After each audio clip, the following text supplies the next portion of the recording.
Betul. Jadi yang paling berwenang menentukan apakah seseorang qualified untuk masuk universitas saya, ya pihak universitas sendiri. Kalau terbukti dia sudah bisa lulus, ya berarti sebetulnya dia bisa lulus dari yang jenjang sebelumnya.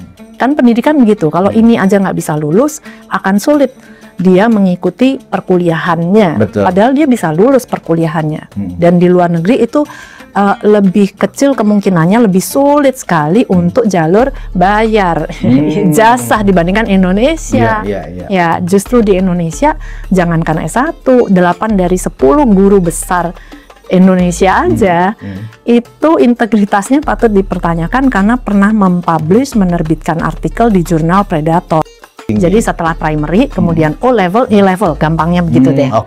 Ya, nah kalau lulus E-level bisa langsung masuk kuliah tahun pertama.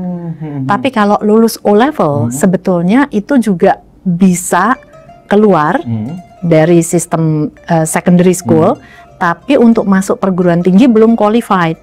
Jadi mereka bisa ambil foundation tadi, foundation kurikulum Australia yang kayak diambil Mas Gibran, habis itu baru S1. Atau banyak juga yang mengambil dari O-level ke politeknik, 3 tahun itu program siap kerja, gitu. Misalnya cosmetic science, langsung bisa bikin kosmetik, bikin parfum gitu. Nah itu dari kelas 11-12 boleh dibilang berarti 13 dong.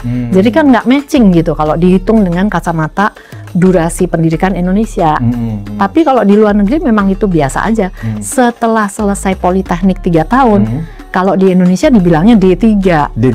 Padahal D3-nya Indonesia juga harus selesai dulu SMA baru D3 kan? Betul. Nah di sana enggak, dari kelas 11 kan tadi udah boleh. Kelas 11, 12 itu udah boleh diploma. Itu diploma. Makanya ribet kalau dihitung dengan kacamata durasi Indonesia lain jenjangnya. Tangganya nih beda, exit point-nya beda gitu. Singapura sendiri hanya ada 6 universitas negeri yang boleh memberikan Singapore degree, gelar dari Singapura.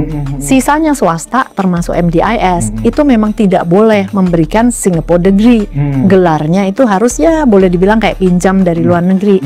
Dan yang paling umum dipakai itu Australia dan UK.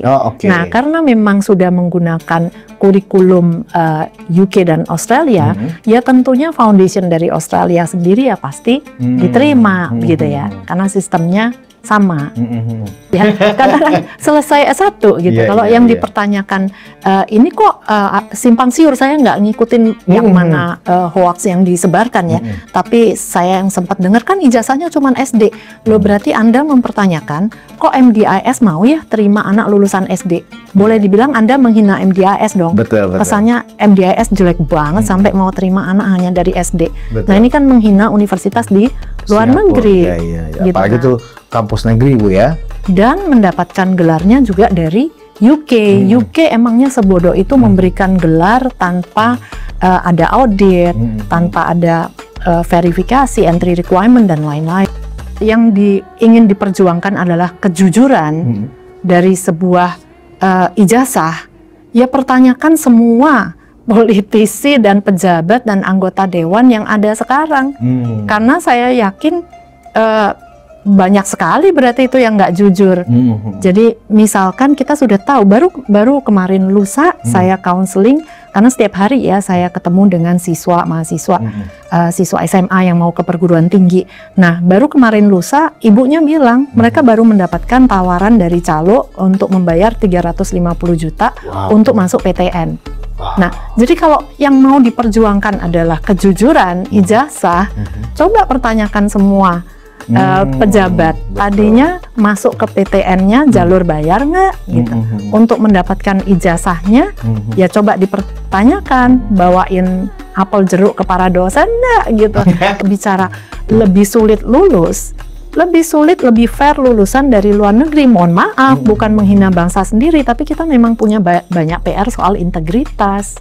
Jadi kalau mau benar-benar perjuangannya kejujuran, kenapa hanya ijazah satu orang?